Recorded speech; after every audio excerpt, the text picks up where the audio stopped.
नरेंद्र मोदी जी का जो काम करने का तरीका है या उनकी पूरी एंटायर गवर्नमेंट का जो तरीका है वो है डर पैदा करना।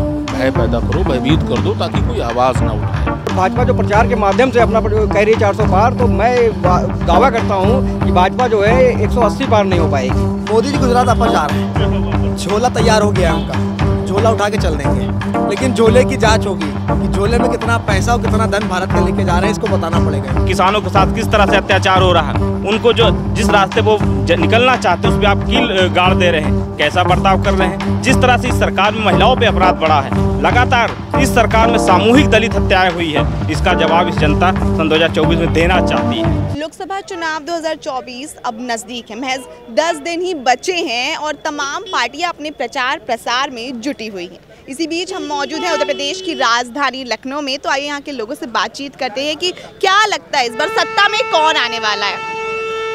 देखिए, जनता बहुत ही नाराज़ है इस बार।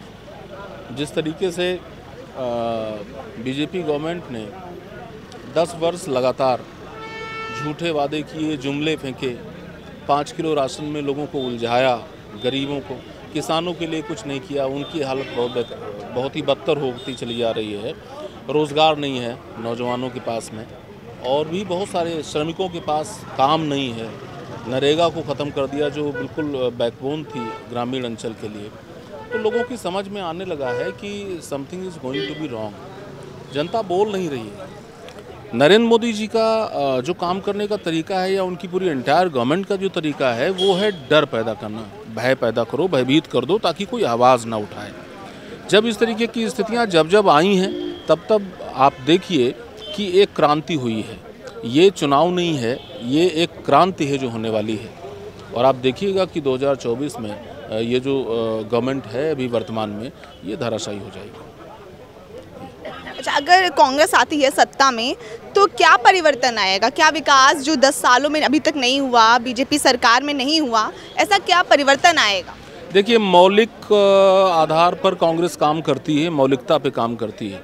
और मौलिकता ये है कि कोई भी गवर्नमेंट हो, उसका जो मूल तत्व है वो ये होना चाहिए कि उस देश के जो निवासी हैं उनका जीवन स्तर कैसे बेहतर हो, न कि वो जिंदा कैसे रहें। जिंदा रहने और जीवन स्तर बेहतर होने में बहुत फ़र्क होता है। मुझे लगता है कि कांग्रेस पार्टी जीवन स्तर को हर तरह से हर किसी का बेहतर करने के लिए उसने काम किया है। जब हमारी भी 2004 से 14 तक गवर्नमेंट रही, doctor Manmohan Singh ji prime minister थे, मुझे लग रहा है कि पूरी दुनिया ने इस बात का लोहा माना कि भारत की इकोनॉमी इतनी स्ट्रांग कैसे हुई। तो कांग्रेस पार्टी का ये मूल तत्व है जिस पे वो काम करती है।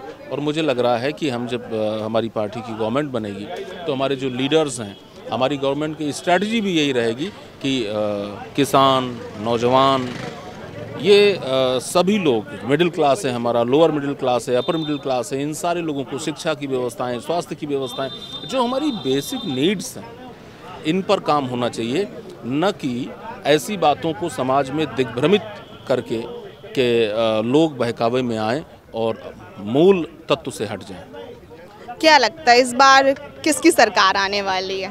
देखिए, सरकार तो जनता तय करेगी, लेकिन मैं एक बात जरूर करूंगा कि देश का जो जागरूक समाज है वो भाजपा के जो इलेक्टोरल बॉन्ड है उससे वो जागरूक हो चुका है और वो जान चुका है कि सरकार कितनी ईमानदार है। आज देश के सामने है कौन ईमानदार है, कौन बेईमान है, पूरा देश जानता है। देश त्राहिमाम है, देश नाराज नहीं है, देश आक्रोशित है भाजपा सरकार के विरोध में। बस आप देख रहे हैं कि मीडिया के माध्यम से, प्रशासन के माध्यम से, संवैधानिक संस्थाओं के माध्यम से जिस तरीके से पूरी तरीके से रोका जा रहा है और भाजपा जो प्रचार के माध्यम से अपना कह रही है 400 पार, तो मैं दावा करता हूं कि भाजपा जो है 180 पार नहीं हो पाएगी। ये जनता का जो आक्रोश है बिल्कुल आपको सन 2024 में देखने को मिलेगा पूरे हिंदुस्तान के अंदर। और जो ये कहा जा रहा है कि बीजेपी एक वॉशिंग मशीन है, इस पे क्या कहना चाहेंगे आप? तो आप लोग सभी लोग जानते हो, देख रहे हैं कि जितने जो भी दागी नेता हैं उन पे ऑलरेडी पहले से केस चलते हैं और जब भाजपा ज्वाइन कर लेते हैं तो उन पे कार्रवाई रोक दी जाती है। और जब सीबीआई से जवाब पूछा जाता है, ईडी सीबीआई से जवाब पूछा जाता है, तो वो कहते हैं कि नहीं, कार्रवाई जारी है और अभी चल रही है। ये सबके सामने पूरा देश देख रहा है, जो जान रहा है। यहाँ और लोग मौजूद है, तो आइए इनसे भी हम जानने की कोशिश करते हैं कि 2024 के लोकसभा चुनाव में क्या होने वाला है। नमस्कार सर। नमस्कार, आपका नाम? राकेश यादव। अच्छा, अभी तैयारी क्या है, कांग्रेस पार्टी की क्या तैयारियां हैं लोकसभा चुनाव 2024 को लेकर? हम लोग शुरू से तैयारी कर रहे हैं। आज करीबन सालों से तैयारी हमारी हो रही है। संगठन को लेकर बूथ स्तर पर, न्याय पंचायत स्तर पर तमाम तरीके की तैयारियां हम लोगों की लगातार चलती रहती हैं। चुनाव तो एक प्रक्रिया है और तैयारी भी एक प्रक्रिया है, और चलता रहता है ये तैयारी हमारी। अच्छा, अभी कांग्रेस ने अपना घोषणा पत्र जारी कर दिया, मतलब घोषित कर दिया है एक तरह के कह सकते हैं हम, तो उसमें ये कहा जा रहा है, दावा किया जा रहा है कि जो भ्रष्टाचारी हैं, जो तमाम नेता बीजेपी में शामिल हो गए हैं, उनके खिलाफ एक्शन लिया जाएगा, कार्यवाही की जाएगी अगर कांग्रेस सत्ता में आती है। इस पर क्या कहना चाहेंगे आप? होना भी चाहिए। जो इस तरीके के लोग हैं, गलत लोग हैं, जो भी सत्ता में आवे, और जिस पार्टी के गलत लोग हैं उन पार्टी को मिलना चाहिए, क्योंकि जनता जो है अच्छे लोगों को चुनाव करती है। अगर पार्टियां गंदे लोगों को इस तरीके से कर रही है तो एक तो वो है कि उसको इस तरीके की सज़ा मिलनी चाहिए, होना ही चाहिए। क्या लगता है, कहा जा रहा है अब की बार 400 पार कर पाएंगे मोदी जी? हमको तो नहीं लग रहा है, देश की जनता को भी नहीं लग रहा है कि 400 पार का। अरे सरकार बचाना वो इतना काफ़ी है, और किसी जात का, किसी धर्म, महंगाई सब पर है, बेकारी सब पर है, रोजगार सब पर है, और रहेगा इतने तो जरूर है। ईडी और सीबीआई को देश की प्रति बच्चा जान गया। ये भारतीय जनता पार्टी ने जनता को कुछ दिया नहीं, लेकिन आज भी कुछ मुंह के ज़बरदस्त हैं जो कहते हैं 400 पार।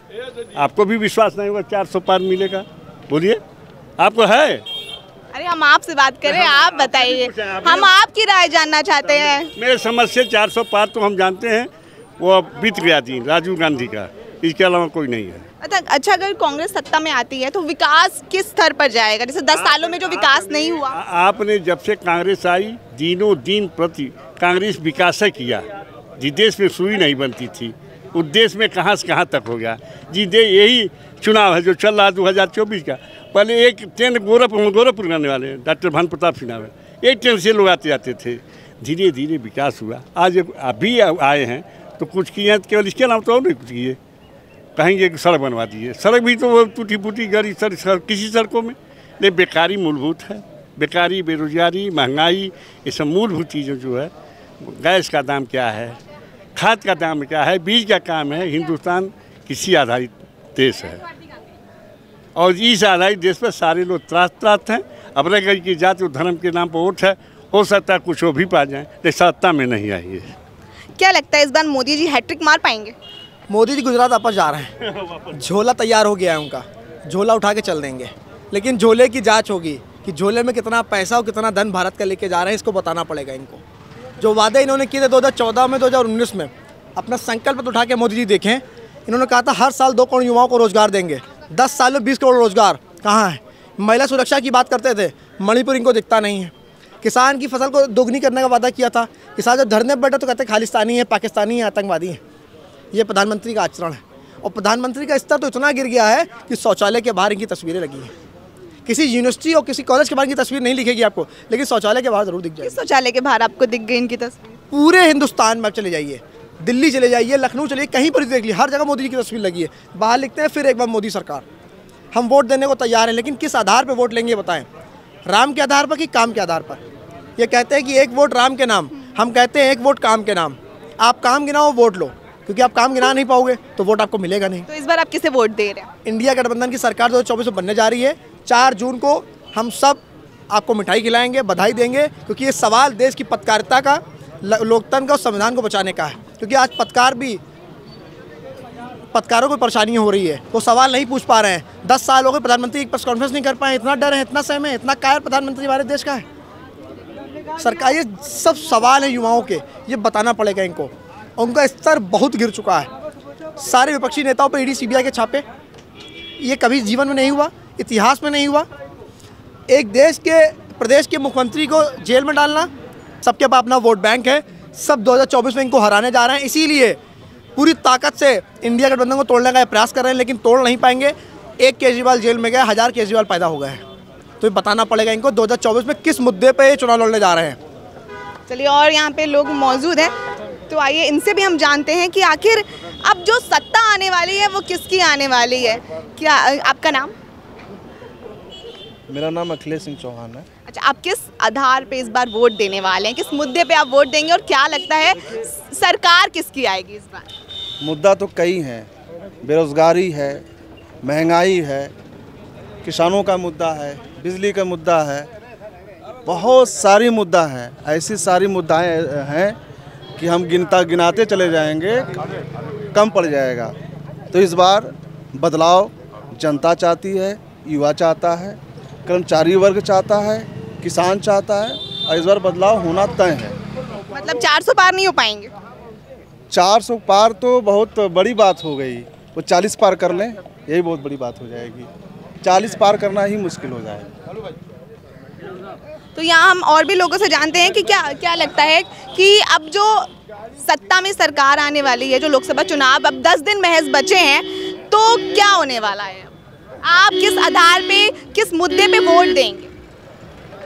देखिए, कांग्रेस पार्टी और जो महागठबंधन बना हुआ है, निश्चित तौर पर महागठबंधन में जितने राजनीतिक दल और लोग शामिल हैं वो सारे मिलके इस उत्तर प्रदेश में भारतीय जनता पार्टी जो कह रही है कि हम 80 लेके आएंगे, हम 70 लेके आएंगे, वहाँ तक तो हम नहीं पहुँचने देंगे। और निश्चित तौर पे महागठबंधन उत्तर प्रदेश में 2019 में जो रिजल्ट आया था उससे कहीं ज़्यादा रिजल्ट लेके आएगी, ये मैं भरोसा देता हूँ। क्या लगता है अब सरकार किसकी आएगी भाई साहब, आप बताइए? सरकार गठबंधन की आएगी, इंडिया गठबंधन की। जिस तरह से इनके शासनकाल में करप्शन बढ़ा है, बताइए केंद्र में इनकी सरकार है, जब विपक्षी लोग ईडी में जा रहे हैं, भ्रष्टाचार में जा रहे हैं, तो इनकी पार्टी के लोग कितने भ्रष्टाचार होंगे। सड़कों कमीशन कर्नाटक में 40% लिए थे, यहाँ पर उत्तर प्रदेश में 40% के नीचे किसी भी निर्माण कार्य में कमीशन कम नहीं है। तो भ्रष्टाचार तो बढ़ा है ना। जब विपक्षी भ्रष्टाचार में फंस रहे हैं, जिसका मतलब जो शासन में है उनके लोग कितने भ्रष्टाचार कर रहे हैं। इसलिए राहुल गांधी तो क्यों, क्या लगता है इस पर कार्यवाही क्यों नहीं की जा रही? इनकी सरकार है तो अपने लोगों को कार्रवाई नहीं कर रहे हैं। और खुलेआम 40% सड़क से लेकर बिजली विभाग में, स्वास्थ्य विभाग में, हर जगह 22 दवाइयाँ नकली इनके शासनकाल में जो ये दवाइयाँ बनाते हैं, 22 दवा इनकी फर्जी है, बताइए। और स्वास्थ्य विभाग पूरा टोटल भ्रष्टाचार में फंसा हुआ है। रक्षा विभाग आप पहले से आप देख रहे हैं, और आप फेल से लेकर छोटे छोटे तोपे इनकी तक जा रहे हैं।